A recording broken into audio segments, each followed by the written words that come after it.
And welcome to another episode of the Michigan Sports Truth Podcast. I'm Taylor Phillips. He's Ed Smith. Just some Lions and Tigers to talk about. So let's get to it. The Gladly. Lions beat the the Lions beat the Panthers 26-17. Teddy Bridgewater, 13 of 22 for 178 passing yards and one touchdown throw. He's improved. Then we got Anton Green, also a 70-yard touchdown catch, 97 receiving yards total. So Teddy Bridgewater is still making his case. In week two, we mentioned that he was playing with the reserves and struggled with them. But the better the roster got for Teddy Bridgewater in Carolina, the better he played. Not just better the roster, but more so the more reps, the more repetition, the more familiar he got on terms with in terms of practice, getting chemistry down together with his teammates, knowing the playbook, knowing certain routes very well. I think that's what showed to me more than anything. Him getting adjusted to knowing how certain play calls go. That's what was able to help him to get the offense moving, getting rhythm, getting rotation better. Even though he's not playing with the starters, I felt the offensive line as well played much better this week in general. Quite in particular, near the end zone, near the red zone, goal with the what was it, the Craig Reynolds 5 yard touchdown run. Very good job, very good blocking, and I noticed a good block in particular by Colby Sorsdal, who was the one of their mid to late round draft picks that they have gotten. So that's a potential future starter on that old line down the line there that they got for a good reason. So you saw that paying good dividends, as well as speaking of good blocking, Dylan Drummond.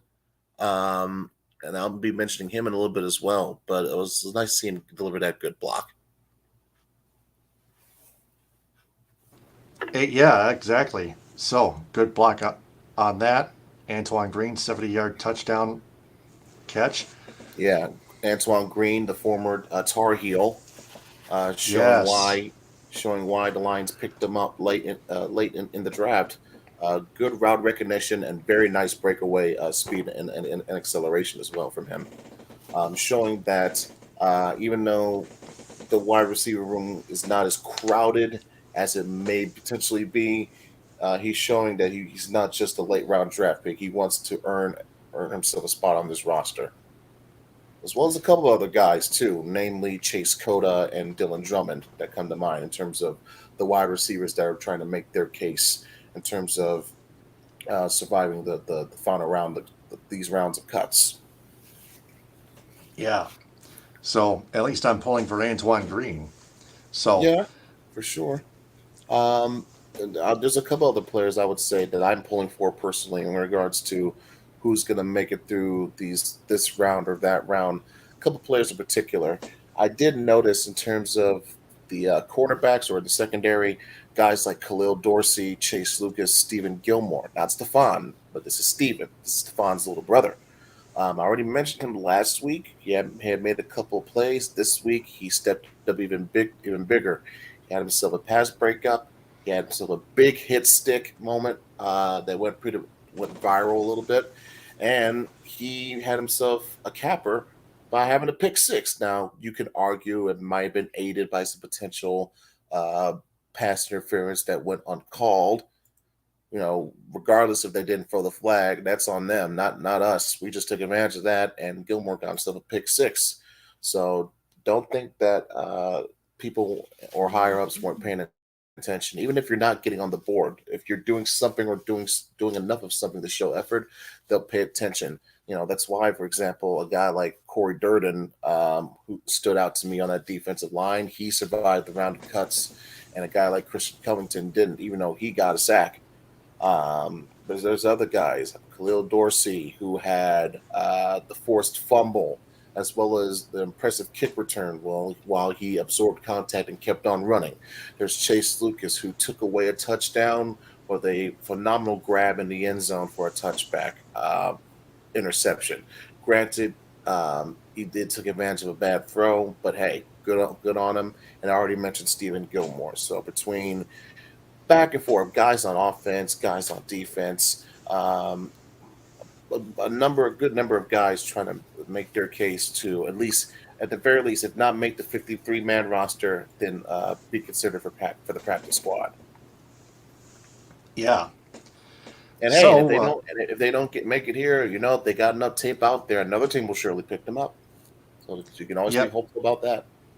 either that or they'll join the practice squad, one of the two. Yeah, I mean, you can be an example where Obina Ize, he can be waived, to be potentially brought back on the practice squad. He was someone on the O line, or it could be someone like you could see Romeo Aquara, who again had himself another sack this week. Some people were having questions: was he a potential bubble guy? Well, he's making sure that that's taken out of consideration. Yeah. And then no cuts in the quarterback department yet, but I believe Nate Sudfeld should be the oddball out. He's Because the more like he's the in terms of who you think would get cut out of the quarterbacks, he would be the most likely, I would say. I yeah, wouldn't even say it's Adrian a Martinez has guarantee. outplayed him. Yeah, exactly. And I agree with that, but I can't put it as a guarantee that Sudfeld will for sure be gone because they could say, hey, Right. we need as many guys as possible in the QB room because we saw a situation with San Francisco where they literally had to use three guys at one point at the QB spot.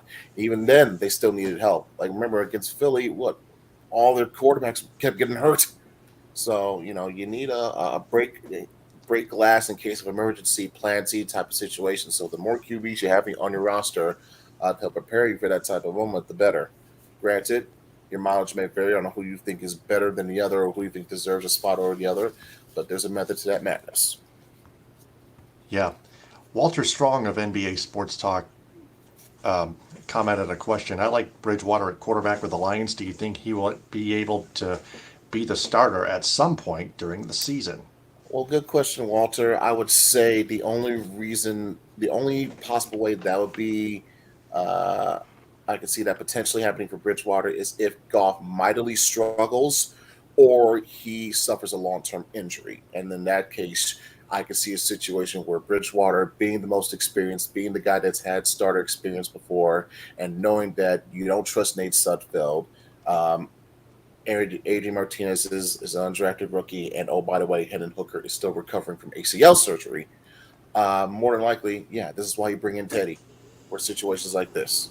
So that's the only reason why I could see him becoming the starter, if you want to call him that, at some point. Is that if something a major catastrophe happens to fall Jared Goff, whether it be on the field play or knock on wood, some type of injury. But other than that, Yeah. no. Teddy's primarily gonna his primary duty is gonna be the backup guy. Yeah, I think he's going to be the backup guy too, behind Jared Goff. So you got two good quarterbacks, but Jared Goff has already proven more from last season than Teddy Bridgewater has proven from this season. Yeah, don't get me wrong, people were calling from Goff's head after the first season, and especially after the 1-6 start or the 1-7 start. But the way he kept his head together, and I'll be honest, let's give him his props. There's no way they don't finish 8-2 without Jared Goff playing the way he did. He did an exceptional job of being effective, being accurate, and most importantly, taking care of the ball. No dumb picks, no dumb fumbles. This is a guy we've criticized of having baby tiny hands. He took care of that football the last 10 weeks of that season. So that was the big key for Goff more than anything. Protect the ball, get protection from your O line, and solid protection from your running game will open up the play action, which is Goff's best weapon, and that type of consistency, that type of rhythm. Kept him in good standing to where he didn't need to force anything, didn't need to make a mistake. So when Goff is on, remember, this is the same guy that did beat Patrick Mahomes head to head 54-51 on Monday Night Football. He did go to a Super Bowl. So I understand the criticisms and concerns that we've had, both past and present, regarding Jared Goff. But the way he's played, he's more than earned that benefit of the doubt. Yep. So we're going to preview the Lions and Chiefs next week on our show. But do know that the money line is KC still either a 6 or 6.5 point favorite. That's Yep. been the line since it's It's open. It six has and a not yet half. moved. It's 6.5 for now on on the ESPN app. Maybe others that have that similar line, but again, I've yet to see it move one way or the other. So pay attention to that when we get closer to next week's episode for sure. All right. So let's go to the Tigers report. Center fielder Parker Meadows is off to a red hot start in Major League Baseball. He hit a walk-off 3-run home run last Friday night against the Houston Astros in a 4-1 win. Tailed off the last two games, but his numbers are still exceptionally good. 300 batting average sharp and a 1.040 OPS, on base plus slugging percentage. Yeah, he even showed some good. Then he had a couple good plays defensively as well. Or am I thinking of Riley Green? Yeah, it's a red hot start. We're going to keep an eye on him for now, but Well, he's been doing what he's been doing down in Toledo all year for a while. So this was what you would hope to have seen in terms of bringing him up to the show for the first time. So you hope this is more so a glimpse of what's to come, of more consistency in terms of being a flash in the pan. But that still remains yet to be seen. I will say that that it at least give the team a shot in the arm for this week, I would say, in terms of what to look out for, what to expect for the future. Because granted, while the things are better, like I mentioned before, better than last season, at the end of the day, this is still a mediocre team and a very bad joke of an excuse of a division. So you make do with what you got. You try to play to your best capability, but the fact of the matter is they're a mediocre team and they've lost 4 of the last 6. So I'll take the good parts, like I'm seeing out here with Parker Meadows. I'll take that as much as I can. Yep. Parker Meadows' numbers had been as high as 308 average and a 1.163 OPS after these were after Friday night's win. Yeah, To be with the exact. walk off. Exactly after the walk off. Yes. Mm-hmm. Now I know today he had an over. You know, he went over 3, had a couple strikeouts, but that's kind of expected when you are going against Justin Verlander. And granted, this is not the JV of yesteryears past, but it's still a very reliable Justin Verlander. And this is not a Tigers team that's as good as it was when JV was here. So it was Correct. understandable that Verlander was going to come in and have the type of performance. This is, by the way, I believe this is the second time that he's visited Detroit this year, and it was on a different team. Because remember, wasn't it just a couple months ago he was here visiting with the Mets with him and Scherzer, and now Yeah. he's back in Houston, and they visited here. He happened to come back down again, so and it was good convenience too, because this gave him at least one more time to meet up and say goodbye to Miguel Cabrera before retirement. So it's good to see those old teammates and the 2 stalwarts of yesteryear's era of Tigers greatness. Even though they didn't quite get over the hump, it was good to see those 2 symbols of that of era of production chat and meet up one last time before one of them calls a career. Speaking of Miguel Cabrera, he hit home run number 510. There you go. Yep. I think he tied Gary Sheffield for 26 on the list, right? Right, because he already passed in terms of Passed all-time it. hit, all of the home run list. Because you mentioned, Oh yeah, to me before about even him tying and then eventually passing Tony Gwynn on the all-time hits list. I think you mentioned that. yeah, Uh-huh. that too. Yeah, so Miguel Cabrera down to his last month in his illustrious MLB career, but Well, after that, the Tigers will have to find a DH. it's just not so matter of DH. It's finding, making sure you have good, reliable bats for the future. Now, I will say this: Right. um, Spencer Torkelson has had himself quite a rebound on the second half of this year. He's got at least Hmm. 15 to 17 home runs since the Yeah, month of almost June or 20. so. Right. That's something that you wanted to see from your young fledgling first baseman. This is a guy that knows he has some pop. he can develop his mechanics and his habits at the plate better and more efficiently, I could see him as a potential 30 homer a year type of guy. That's what you want out of your first baseman. So he's the guy who I think if he does the right things, he can reach that plateau. Check that, Without question. 23 home runs. Right, he's already got 23 for this year already, so he can easily.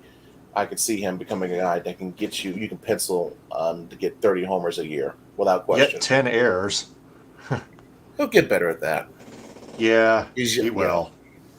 You're not expecting him to be a Gold Glove. You're just expecting him to be a No. capable first baseman. Not quite yet. Yeah, not quite yet. You're not expecting any young guy at any position to get a Gold Glove, but you want them to cut back on the errors at least. Yeah, I understand, but sometimes when you're dealing with the likes of Javi Baez, who's been Dr. Jekyll and Mr. Hyde with his defense this year, you take what you can get. Sometimes all that is not on you in terms of making those errors. Right. Even though it'll go down as a stat. Sometimes the stat doesn't necessarily tell the whole story of the play. Yeah, that too is true. So, what have we learned? Well, we learned that the Lions are pretty much they are ready, as ready as I think we will see them for the start of the season. You could tell this was just more so of a last minute rehearsal. Get some guys, get some more reps in, and most importantly, of course, figure out roster spots, who's staying, who's getting cut, but also making sure everybody came out as healthy as possible. And I think they did that. You didn't hear or see anything about any of your important starters getting hurt.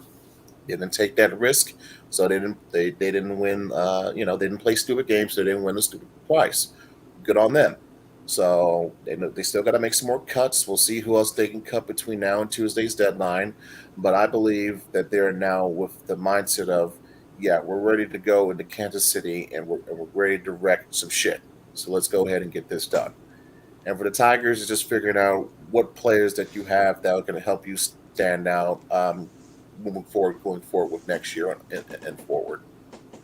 And I think with Parker Meadows showing that, as well as Spencer Torkelson as well. Don't forget Tarek Skubal as well with his pitching as of late.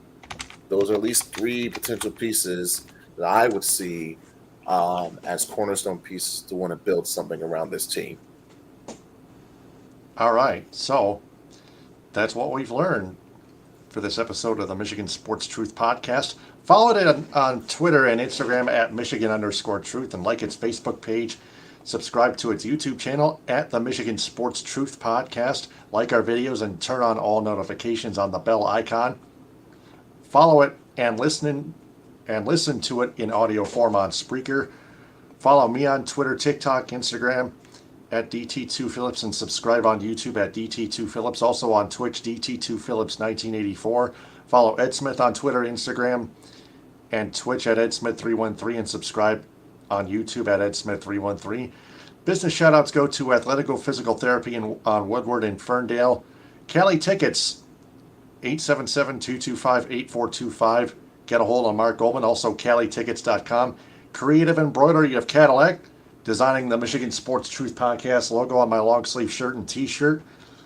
Cuts by Melanie in Lake City, where I get my haircuts once a month, by Melanie Rosted. Let's roll with it. Rolled ice cream in Cadillac, now branded with the Food Mafia. Follow them on TikTok at the Food Mafia LLC. Northern Star Event Rentals in Cadillac, 231-884-8195, and on Facebook, and United Food Service Solutions of Grand Ledge, Michigan. Until next Sunday at 10:30ish, for Ed Smith, I'm Taylor Phillips. Another episode of the Michigan Sports Truth Podcast episode in the can.